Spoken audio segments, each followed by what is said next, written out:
Meet Alex. 7 years ago, he moved to Bali, Indonesia, and since then, he's been developing luxury real estate projects there. While showing me one of his stunning villas, Alex shared why every foreigner should learn the Indonesian language, whether real estate investments in Bali are overrated, and why there is much more freedom in Indonesia than in Singapore. I'm Max Chernov, your insider to Expat Life. Ayo!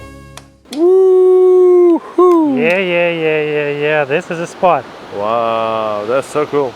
There's someone there. Who is it? Yeah, someone is surfing. One more surfer is something that you will not find in the standard tourism spots in Southeast Asia. This what makes Bali so different. Bali adalah terbaik tempat buat saya. Do people like Indonesians treat you differently when they see that you speak Bahasa? They appreciate that I made some effort and learned the language. I think definitely yes. Did you have any cultural shocks when you just came to the place first time? Or what was like bad or good cultural shocks, or what was unique for you? I can say it's shock.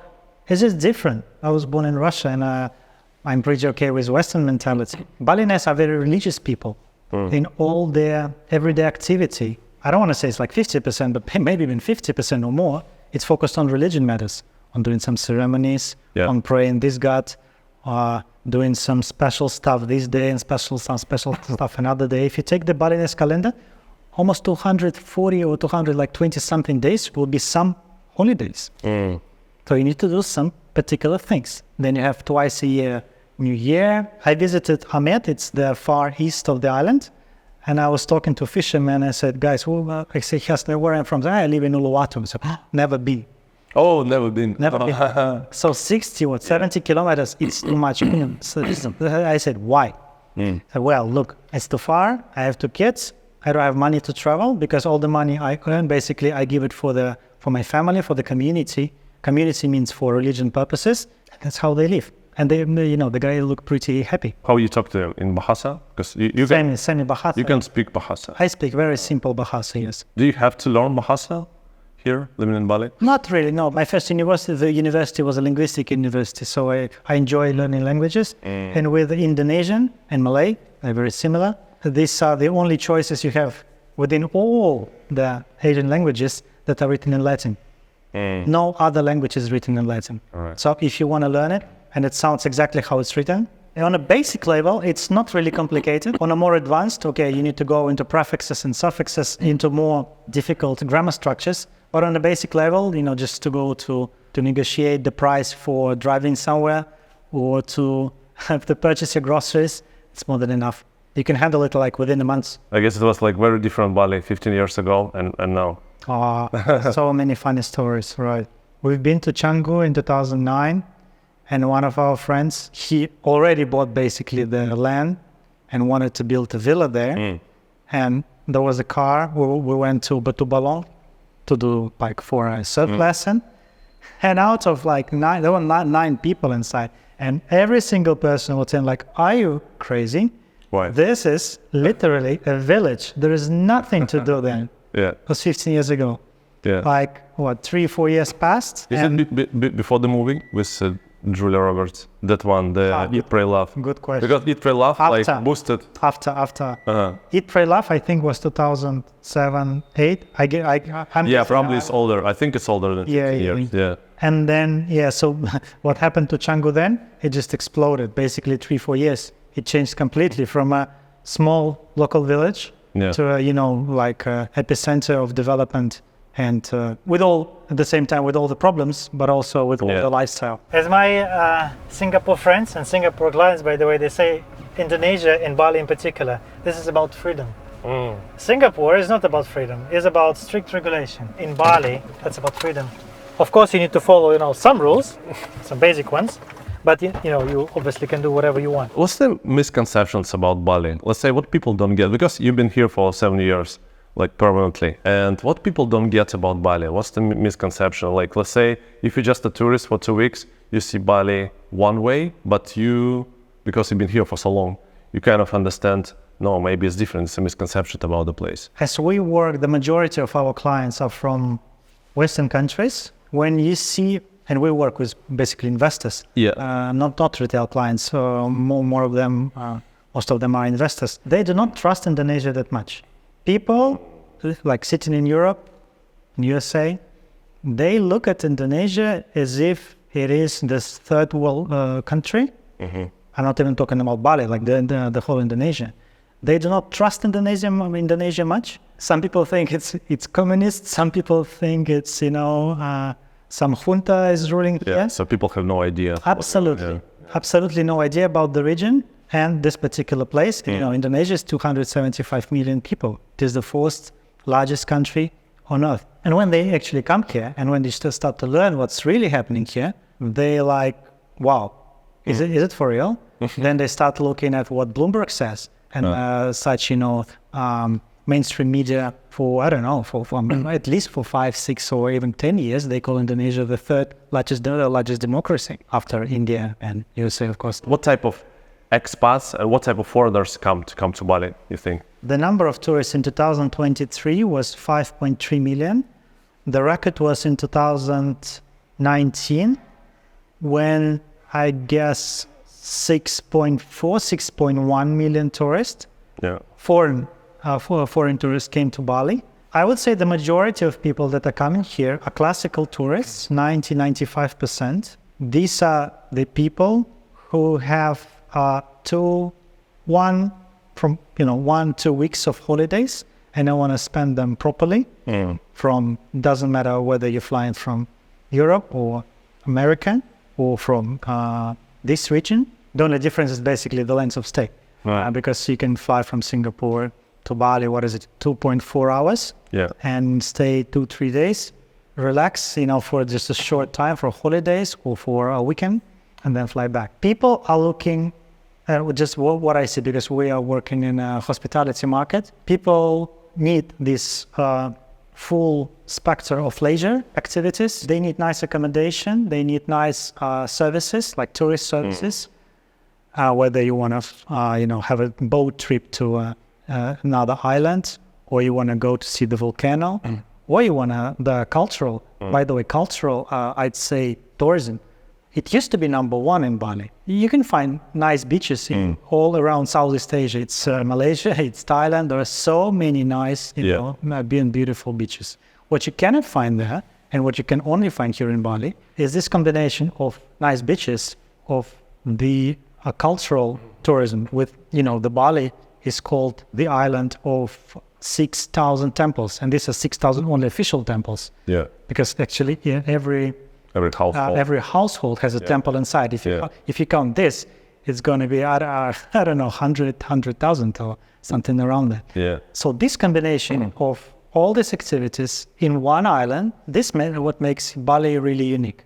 And at this, what I forgot also, surfing. Maybe surfing is not for everyone, but surfing is a spectacular activity that you can just enjoy watching.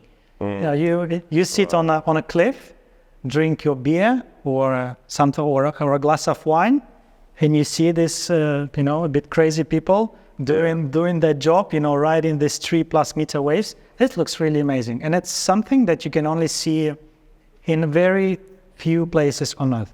Bali is one of them. What's the typical cost of living for a family of 4 people? Like 2 small kids, 2 adults, monthly budget. The only variable that really depends on your needs is accommodation. It can be from $500 US. I mean, decent accommodation, not guest house, like a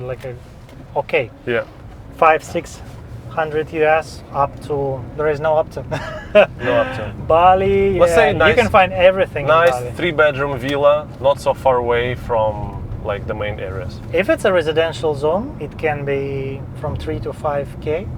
USD. Yeah, US. Kindergarten from 200 US up to, I think, 400 will be maximum. Okay, that's because the accommodation is not so different from Singapore. Once again, this is a villa. Yeah, this is a villa, but let's say Singapore, you stay in a condo with all the facilities, but the price can be like 5-6K USD. So it's like not the drastic difference. The kindergarten is a big difference. In Singapore, the price for half day starts, I think 1K. 1K is the minimum. Full day maybe 1.3. Yeah, that's a kindergarten. Yeah. Then you've got a nanny, for example. The basic salary in Bali is around 200 US. For a nanny, it can be 250, 300, 250. Food, if you go to restaurant maybe once a day, once in a couple of days, and use like a good grocery store, it's maximum 50 US a day. But once again, we're talking now about the family. The big thing about Indonesia is like the market is huge. Market is huge. And it's a growing economy. So now it's 300 million people almost, and it's growing. So it's gonna be, I think it's gonna be booming very soon. It's growing. It has all the mineral resources. It's starting to get all the industries that Indonesia was lacking. All the production. Also thanks, Indonesia has really good governing, really good one. You know, I hold Russian passport, and when I say good governing, I have country to compare with.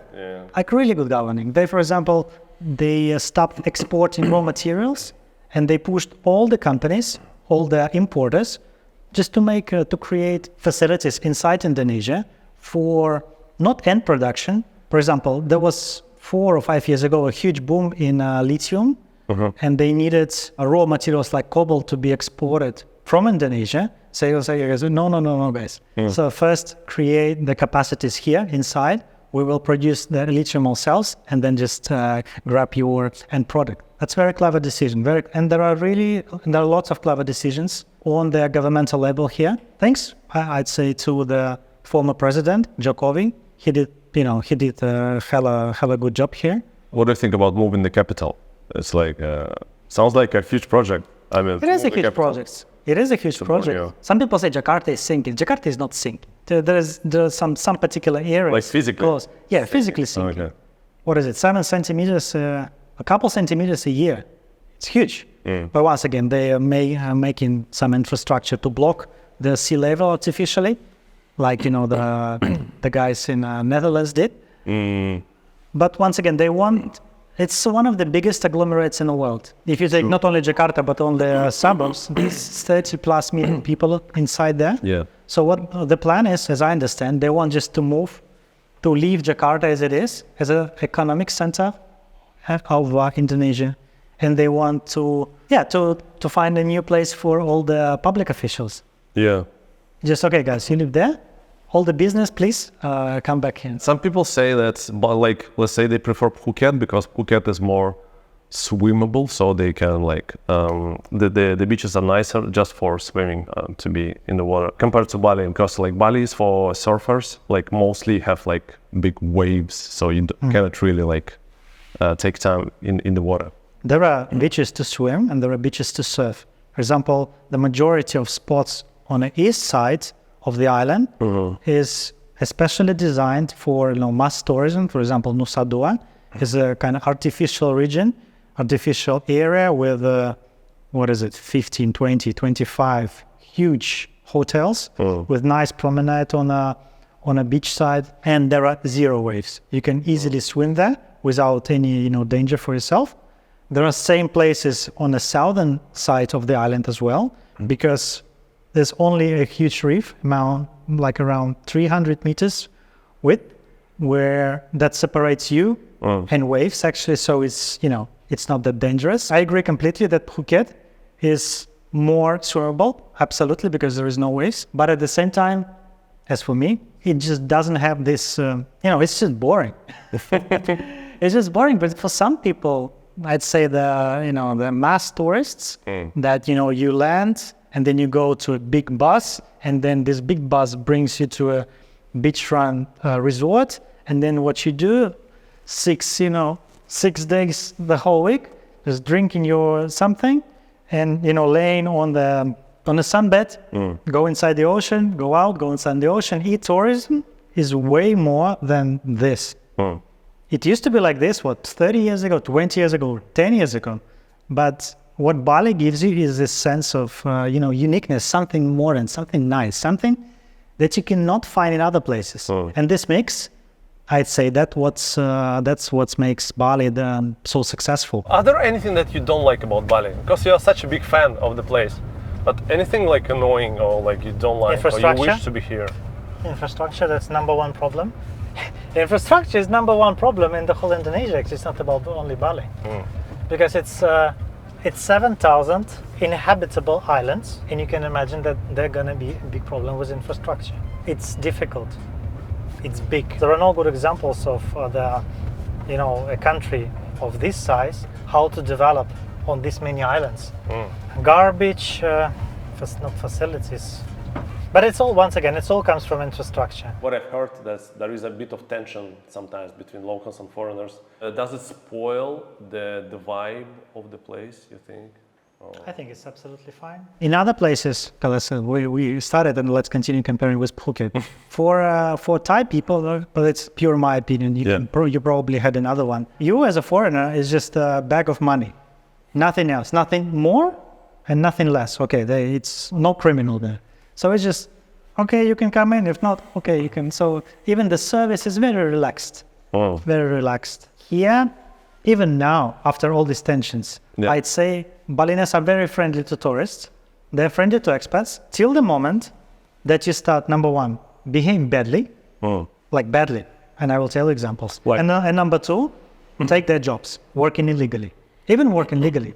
Number one, people, 90% of traffic here are bikes. We love, tourists love to rent bikes. It's not that actually dangerous that in Thailand, because in Thailand there are wide roads and you can really speed up. Yeah. Here you can like 30 kilometers feels like 80. You take your bike, of course, even if you have your driving license, international one that it is required, you start remembering the way you drive back home, and it's completely different.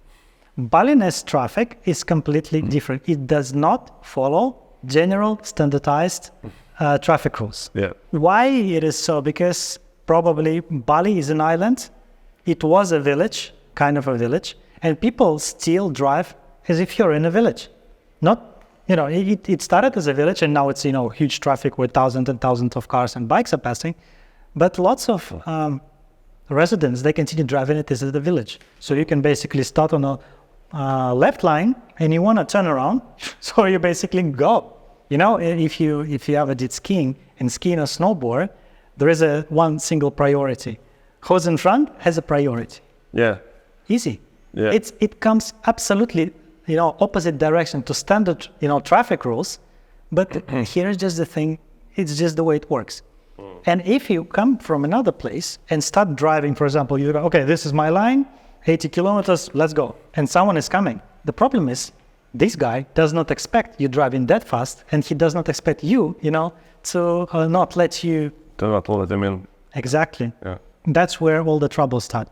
All the traffic accidents. Number two, jobs. Video makers, some photographers, DJs, all these people that come here. And it's, by the way, still impossible to get the photographer visa, as I'm not mistaken. It's possible to get a DJ visa, but not the photographer. So they come here, go to start shooting the surfers. You can hire a videographer before, or they just shoot while you're surfing, and then they offer, some photos. Of course, locals do not like it. They're sitting doing absolutely the same job, and they're, who are you? They make photos, they report it to immigration services, and that's how people get deported. But that's on a basic level. On a bit higher level, foreigners open companies who rent out bikes, who tours, for example, tours like guided tours around the islands. Surf lessons, absolutely. This was a basic job that always was, they were provided by locals. The problem is with all the small businesses, Indonesia does not allow you directly to own a small business here. You can only set up a foreign-owned company. The minimum investment amount is 700,000 US. You need to invest inside your company, and that's how you can legally, set up your own business. All the other models are nominee model, where you find two locals, they give their passports, you set up the company on their name, and they kind of employ you. That's the legal way. Illegal way is just basically just working. That's it. That makes locals angry. I clearly understand them. What you learn about Indonesians, like dealing with them, working with them, or having friends with Indonesian people? I'd say that dealing with Indonesians at a daily basis, now I'm talking about my employees, first of all, it's like you're dealing with your family. It's not like in Western countries where you definitely can scream, you can fire the person in like 2 seconds. You can go. People, in Western countries, first of all, they're always working in stress. Stress is probably inside your family, in your work, outside, in the street. Bali is a not completely stress-free place, but very little stress place. And you need to be very diplomatic, very careful with words, always smile. Smiling is number one. Every time we open a new complex, we have a huge ceremony with all our employees, all the family and our families as well, all the family of the landowner. We just get acquainted with the whole family, starting from the youngest till the oldest. And this makes the difference. Like you do business, you talk to people, you as a part of the family. That's what makes this place so different. But I'm talking to employees. But look, if you go to the market just to buy durian or bananas or whatever you want, yeah, just smile. Just smile, always smile. That's a big difference because I was born in Russia where smiling, you know, in Russia, if someone is smiling, Perceived as a weakness. That's not weakness, rather craziness. stupid. Silly guy, silly guy. Here is just totally opposite. If you're not smiling, it's something is wrong with you. So always smile. Yeah. Alex is a good boss or bad boss? Yes, It's a good boss? it's good boss. Okay. How many people are there, like working? About 150, 140, 150. Do they drink when going up? No? They're No, drinking? no, no. Not drinking? Okay. No accident. Okay, that's good. No drink, No during, accidents. no drink during work. If you want to see the everyday life of the like a general Balinese, you need to go somewhere around the boat, but not in touristic place, just I think to Ginyang, closer to this city. That is something really unique there, starting from architecture of the local houses, about the planning, magnificent temples, ceremonies, something your mind cannot even comprehend. You need certainly need a local guide to explain what is happening around. Absolutely. So cultural tourism here is just on another level. It's not like you go to, what's an example? I've been to Peru, to Titicaca Lake, and then there are these like kind of Indians that living on these floating islands, and they especially for you, start dancing, some rituals. So it's absolute tourist bullshit. Here, it's for real, and you feel it. You see and you feel it. It is for real, and that's really cool. There are certain places that are designed for tourists, like here in Phuket, for example, all the coastline, hotels, villas, nice restaurants, coastal line. The center of the island is several villages, the local villages like Pechato, like Ungasan. These are local villages where with really nice, beautiful temples where the local population live. And like my idea is you don't need to mix it. Let tourists live on a certainly designed areas. And by the way, local regulation is pretty clear. There is a tourism zone only like 500 meters from the coastline back. So you have this line 500 meters. All the rest is residential area. Residential area is designed for living. For maximum what you can do there is long-term living, long-term rentals. But it's designed to make a house, temple, probably some stock, some cattle, and enjoy your life. The problem starts here. Now I'm speaking as a developer. When, for example, Canggu, you have this 50-meter line tourism zone, and all the rest is residential zoning, but all this 500 meters is already built. There is no more land. And then all the developers start to build on the residential zone. The rest of the license that allow you to do that. But that's where confrontation starts. This is the local family that been living there for ages. And then there are some nice villas for Airbnb daily rentals. These guys, they want everything to be calm. These guys want everything to be, Bali style. There is one law, by the way, that does not allow a big difference with a standard Balinese design when you obtain an operational license. I actually really like the design of one of your places. I think it's a new place. It's very modern, but still it has a roof like that. Exactly. Well, what's the name? That's Uluwatu. Yeah. I really like this. Like, oh wow, cool. You feel it's Bali, but it's like super modern. Absolutely. This is the point. This concerns everyone, like developers most of all. You need to find a harmony in between modern design and what contemporary tourists want, and Bali, the reality of Bali. So the combination of the design and architecture and the planning itself, for me, it's essential. And that is exactly the harmony. And the harmony is possible in Bali. Look, Bali, in comparison to all other, tourism destination, is a paradise right now. Look what's happening, like recent news from Barcelona or Venice, when they say, okay, more tourists, let's abandon short-term rentals. No more foreigners are allowed to invest in, apartments. This is a reality because tourism is booming everywhere now. People got less kids. Okay, not me and you, but the majority. No, less kids, more remote jobs. Exactly, more remote jobs. So you have way more money to spend for yourself. Yeah. You go and travel. From investor standpoint, there are 3 places I keep hearing every day about investment in real estate. One is Bali, one is Phuket, one is Dubai. Let's do the quick comparison. 3 things why you believe that Bali is better for investment versus Phuket first.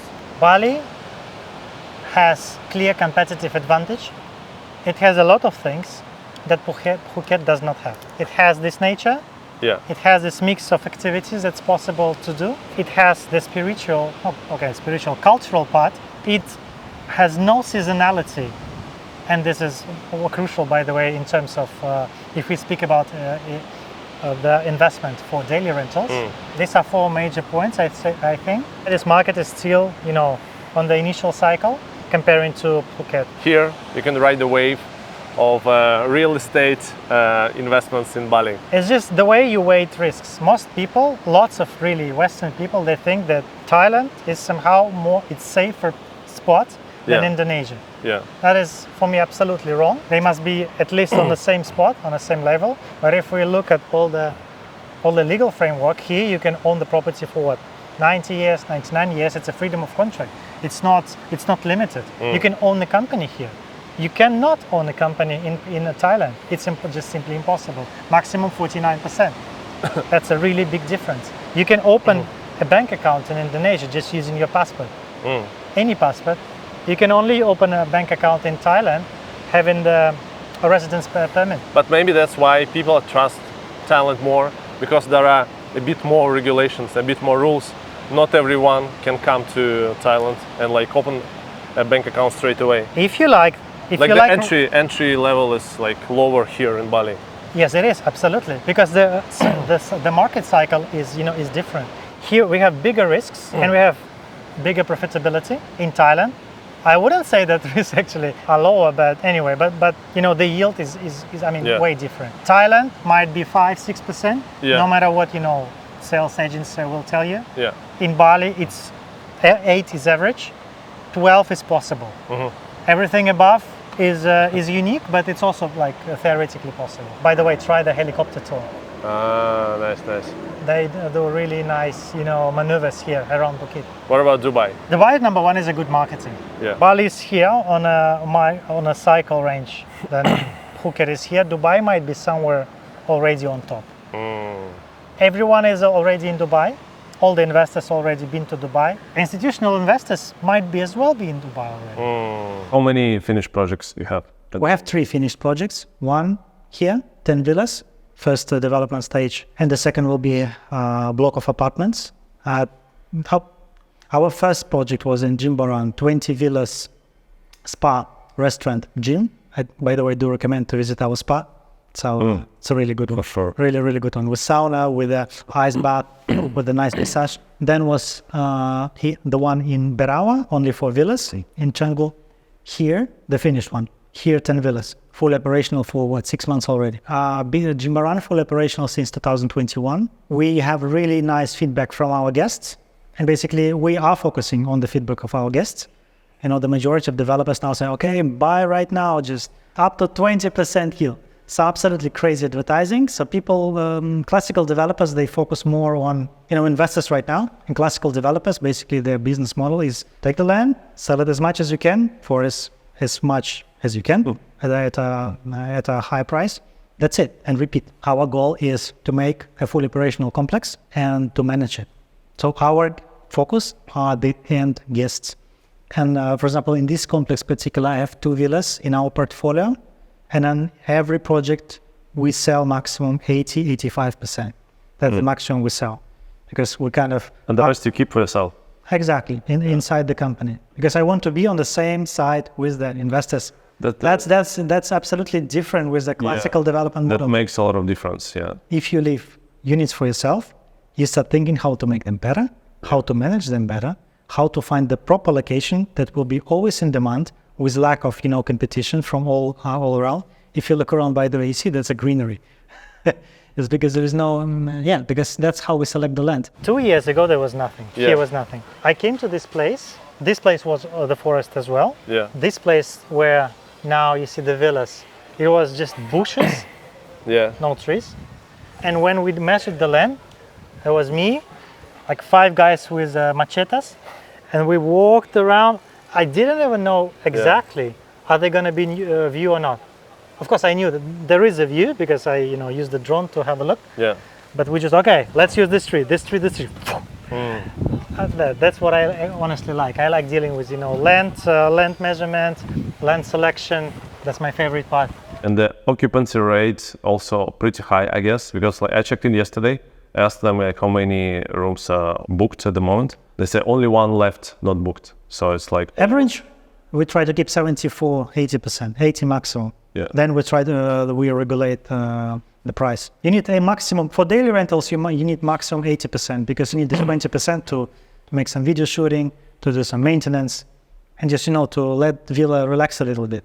80% is a really good. There we go. all right. I love it. So here you see the Bingin Hills. I see the barbecue straight away. Barbecue pit. Barbecue place, Bingin Hills, Yeah. ocean. Yeah, this place is nice.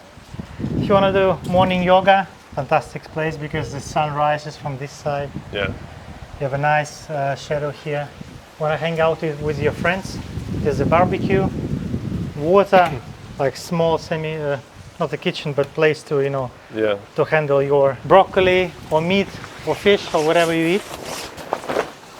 Yeah. Wow. That's a proper one. That's a proper one. That's a spot. That's a spot. Love it. The staircase, monumental, massive, Yeah. beautiful, enjoyable. The majority of our Instagram photos are made, something The staircase. from this. Yeah, staircase. This is my favorite bedroom. Because of the terrace? Yeah, second floor, terrace. It's more complete. It is winter time, so it's not as green as it will be in 3-4 months. Right. When it's like completely green, Yeah. you literally do not see your neighbors, absolutely, because it's all covered with, with leaves all around. We call it a kids' room. The smallest bedroom, queen bed. Oh, that's also a nice working spot. The master bedroom with a spacious bathroom, bathtub. That's a place, by the way, the girls very appreciate. Yeah, look at that. What is that? Oh, okay. So there must be a chair. I don't know where is that. Hop. Yeah. With a separate aircon. Nice. Because it takes time. Yeah, like makeup room. Because it takes time. Cool. This is all about details. Yeah. Simple. Everything was especially made for this complex. Nice. Have a studio for living. Yeah. Even the soap, by the way, we took it from a nice place called. Actually, the soap smells good. It smells super nice. That one, like the shower gel. Yeah, this one. Yeah. This one smells so nice. It's like, I'm not into these things, but this one's like, oh, it's I like all it. designed especially for us. Like me and my wife, we went to the place called Soap Republic in Canggu. There is the owner is from USA, and he designs a taste like for your needs. We said, okay, let it be a little bit like a soap, but like more fruitful. Yeah. That's exactly the taste that we came. I'm actually staying at this villa for 2 nights and I really enjoy it. But the best part is, so this is the master bedroom. And look at that. That's the pool, but most importantly is the sound. The sound of the nature of Bali. Can I buy anything here, or it's already like? Yeah, there is all- one villa left. One villa left. Out of 20? Out of 10. Out of 10. What's the price? 770. It's 3-bedroom. Three villa? bedroom, absolutely same villa. The same, yeah? Same villa. If I buy now, what will be my yield? What will be my passive income? Financial model for the finished villa is 8%. 8% capitalization rate. 8%? It's 8% rental yield. Yes. That's actually the average that investors are expecting in a local real estate market. The only difference is that Yeah. it's normally in the development stage. Yeah. But here you do it for the here you finished do it product. for already finished one. So What about the appreciation? Like, what do you expect, like in 5 years, or like 3 years? Let's say it's hard to plan for 5 years. look, 770 for 300 meter square villa Yeah. is 2.5 around. That's 2.5k per square meter. Per square meter. That's very, very not much. Taking into account that it's only 100-meter walk to the beach, to one of the 3 beaches. Let's say if I buy it now in 3 years, what price would you expect, or what range of? I price expect would you depreciation because I'm very conservative in terms of Yeah. capital appreciation. 5% a year, that's real. 10% also real, but I would focus on 5% a year. So it's basically 8% yield plus 5 to 10% appreciation, something like that. Yeah. Yeah. That would be conservative and that would be more or less honest. Do I need cash, the whole amount? Normally, all the finished villas, all the payment is required Yeah. straight away. But for these particular projects, we can, for your Yeah, for clients, my viewers. for your viewers, we can discuss the special terms. Yeah, like some installment plan, Yeah, up to 6 months, I'm fine with that. up to 6 months. If someone from our audience, let's say, wants to buy a villa from you or an apartment, can you give some like special price or offer or condition? Yeah, if they contact our sales team and they call your name, Yeah. So 2% on any deal. 2%. On any deal. Wow, that's a good one. So let's give them the WhatsApp number. The WhatsApp number leads you directly to one of Alex's teammates. And if you mention Max Chernov, you'll give a freaking 2% discount on a villa which costs like $500,000. Wow, that's awesome. Only for you. Only for you. Cool, Bali forever. These villas are not similar. Every villa has different size. Every villa has different amount of trees. Yeah. If you mention this is a real teak forest. Looking at this now, do you feel proud of yourself? Of this project here. Yeah, I feel proud that we really saved all these trees, yeah, that we managed to adjust all the, everything, starting from planning. We adjusted all the architecture in order to keep this place green as it was, initially. We have really big problem in Bali with overdevelopment. And by giving accommodation options in such demanding spots, but at the same time, keeping it green. And then I'd say it's one of the main goals of our company. Everyone can take 20 hours of land, build it up completely 5-story up, Yeah. and make another small city. But that's not what people, in my opinion, are looking in Bali. They are looking for tranquility, greenness, of course, modern design. But modern design must come together with Yes. this greenery, and that's what we do. Why are you doing it? Like, what's your deep motivation for doing this project? My motivation is give the maximum value for our end guests. It sounds a bit like a cliche, no? Cliche is maximum value for shareholders. If you start with shareholders, the whole business is, you can say bye-bye. I mean, it will not work. The product will be disgusting. It can work some years, maybe 10 years, but you will not, it's impossible to compete with the really good businesses. Really good businesses, they start with a product or with the focus on, a particular group. We focus on our guests. In hospitality, if you focus on someone else, I think you are lost. Our villas, they start from 2-bedroom. They are from 150 square meters. So we need to give them space, comfort, in order to compete with all these, fancy hotels around the area. Yeah. What's the starting price for this one? For apartment, the apartments start at 290k USD, right? And as for villas, we only have one villa left. Only a 2-bedroom villa left. 590. That's the price. Yeah. All the rest villas are sold. For you also manage the place after Of course. it's built. So basically, for the investors, say if let's say I buy, like say 1 bedroom for 290, is it 1 bedroom? 1 bedroom. One All bedroom apartments are 1 bedroom. For 290 USD, then I can say to you guys, okay, I just want to have passive income, and then you're gonna manage everything for me on your side, right? Yeah, sure. It's a key-ready investment vehicle. It's Yeah. a key-ready investment asset. We manage everything. We basically send reports monthly on a monthly basis. On a quarterly basis, we do the payment of the profit share to basically any account you can imagine, any jurisdiction. Crypto? Crypto, of course, because crypto is legal inside Indonesia. There are official exchanges, Yeah. at least like more than 10 already, but we use the biggest one in the DAX. 14% is like amazing, and it's like unbelievable even. But can you guarantee there's going to be 14%? Yeah, we have the plan where we guarantee the minimum yield, Yeah. and we guarantee minimum 8% yield. That's inside Okay. our management contract. So it means that your yield will never Yeah. go below 8%. Can I stay there myself as well? Of course you can stay, but in this case, this yield, this guaranteed yield disappears. But of course you can stay. But let's say we do the contract and it's like 8% guarantee yield. Can I, let's say, have like 1 week or 2 week per year, like staying there myself? For the Or guarantee, it's for guarantee, no? not possible. Okay. But once again, it's easy. All the apartments will be here, leased as a rental pool. So wherever you want to live, Yeah. this apartment just goes out of this rental pool. You stay whatever amount of time you like.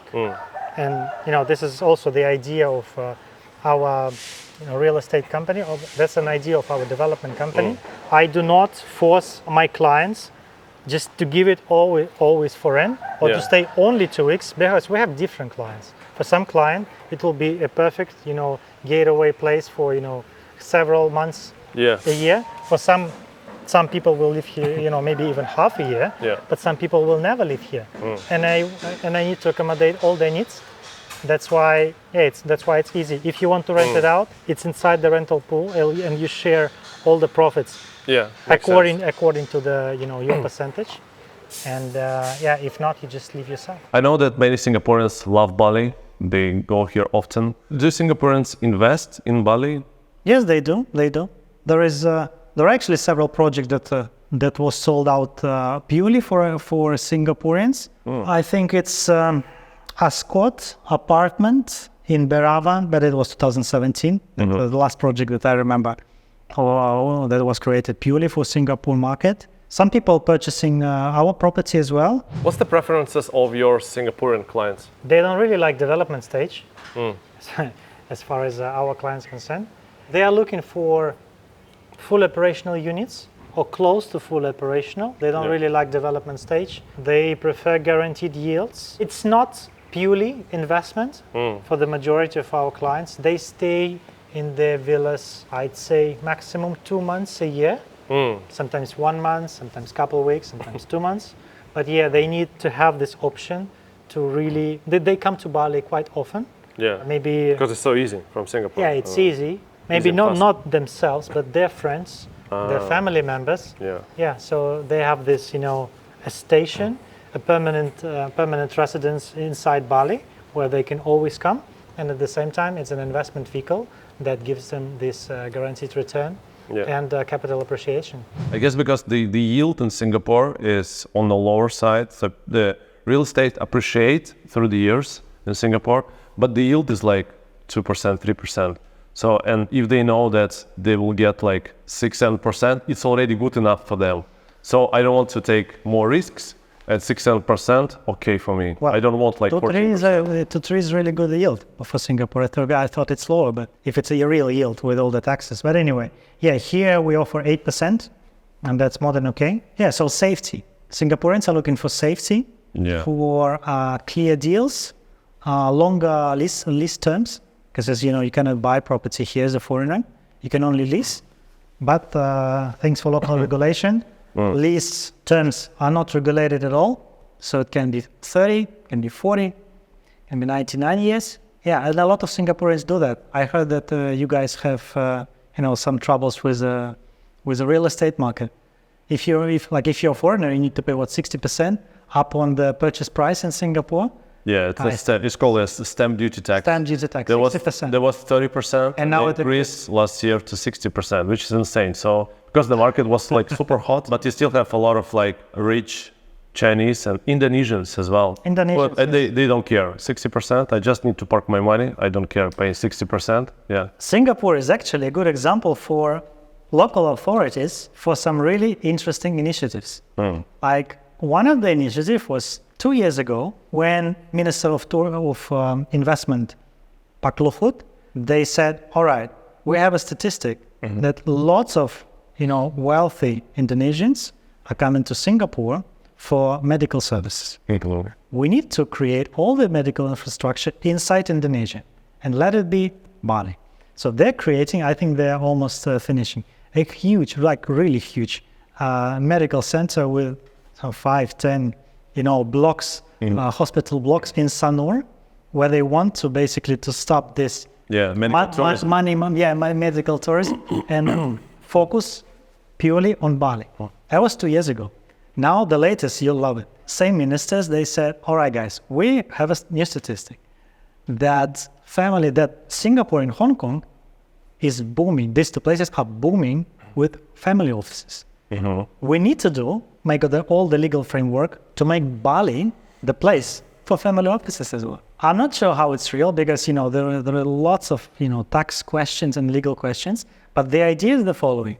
You have Hong Kong, that is pro-China. You have Singapore, that is, I'd say, pro-Western. You have Dubai, that is pro-Dubai. Pro-Arabic, probably. And you need someone in between. That's the idea. And probably local authorities think that family offices are also some staff, some people that, they need to live somewhere. And living costs in Singapore and Hong Kong is just, I'm not a professional in these two locations, but I think it's kind of high. It's very high. Yeah. And it's more nice to live in an island. Anyway, this can be also the driver for the future growth for, for lots of industries here in Ireland. Yeah. So family offices, that is why we have good example. Just 2.5 hour flight from here. And I was surprised that the medical center is being built in Sanur. Because Sanur is like very kind of posh.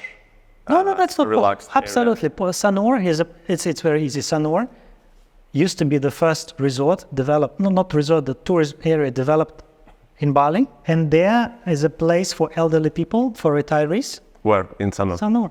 Yeah, because it's very chilled, it's peaceful, it's chill, swimmable. It's long, it's walkable. Established, it's walkable.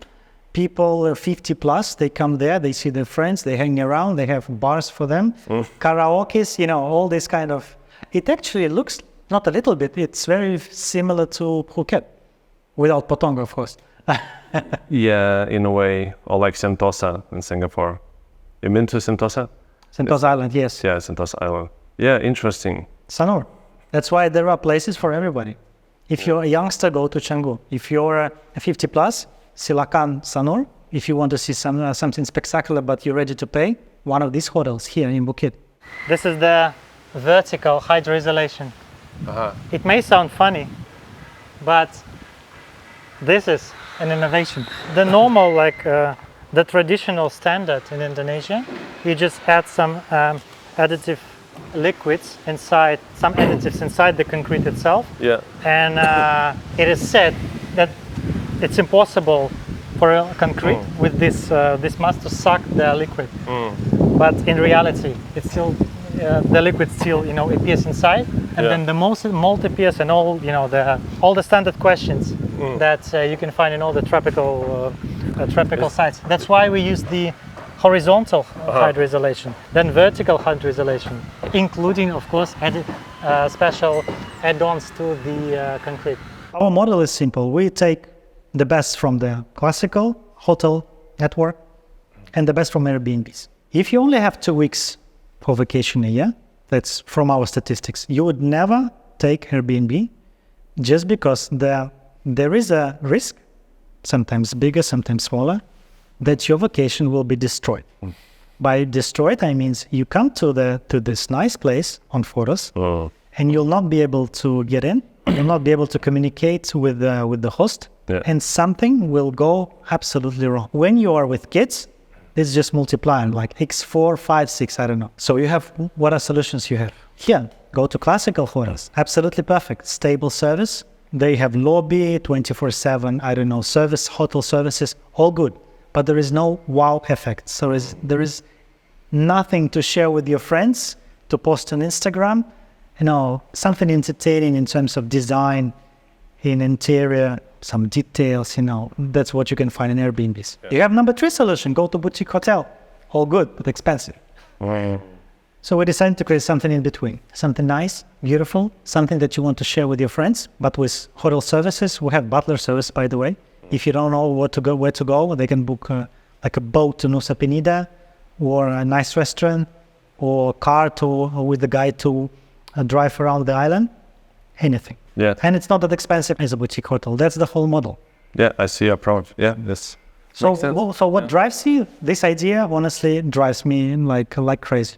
Yeah. I'm thinking about it when I wake up, when I go to bed, when I'm at work. What's the meaning of life for you? I live for progress in all the fields of my life. Like when I moved here in 2017, my surfing was really bad. I was like, okay, Alex, you need to improve your surfing. So I stopped doing all other sports. I woke up, I didn't have kids at that time. And I woke up at 5 o'clock in the morning, went to surf, 3 hours of surf, practicing during the day, progress. I need the progress.